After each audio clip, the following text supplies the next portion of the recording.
उच्च न्यायालयानं दिलेले निर्देश आणि प्रभाग समितीच्या बीट निरीक्षकांनी केलेल्या पाहणीत आढळलेल्या 151 अनधिकृत बांधकामांवर पालिकेच्या अतिक्रमण विरोधी पथकानं आतापर्यंत कारवाई केली आहे। 19 जूनपासून नियमितपणे ही कारवाई सुरू असून त्यात शीळ येथील MK कंपाऊंडमधील 21 इमारतींच्या पडकामांचाही समावेश आहे। या 151 अनधिकृत बांधकामांपैकी 117 बांधकामं पूर्णपणे निष्कासित करण्यात आली आहेत, तर 34 बांधकामांमधील अनधिकृत वाढीव बांधकाम हटवण्यात आले।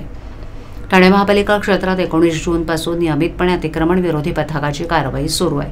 त्यासाठी 9 प्रभाग समिती क्षेत्रांमध्ये उपायुक्त दर्जाच्या अधिकाऱ्यांच्या नेतृत्वात विशेष पथकांची पालिका आयुक्त सौरभराव यांनी नियुक्ती केली।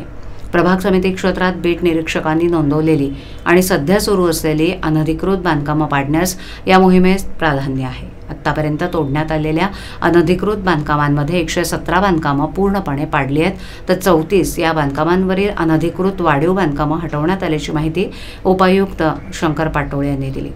महापालिका क्षेत्रात अनधिकृत चाळी, अनधिकृत बैठी बांधकामं, वाढीव शेड, वाढीव बांधकामं, प्लेन्सचं बांधकाम, अनधिकृत टर्फ या प्रकारच्या बांधकामांवर कारवाई करण्यात आली आहे। ही कारवाई नियमितपणे सुरू राहणार असल्याची माहिती उपायुक्त पाटोळे यांनी दिली।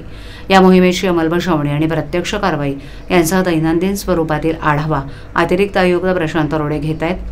अतिक्रमण विरोधी कारवाईमध्ये उपायुक्त, सर्व सहाय्यक आयुक्त, कार्यकारी अभियंता, अतिक्रमण आणि बांधकाम विभागाचे अधिकारी आणि कर्मचारी सहभागी झाले। या कारवाईसाठी Poclain, JCB, gas cutter, tractor breaker, मनुष्यबळ यांचा वापर करण्यात आला। पोलीस आणि महाराष्ट्र सुरक्षा बलाचे जवान यांच्या बंदोबस्तात ही कारवाई करण्यात आली।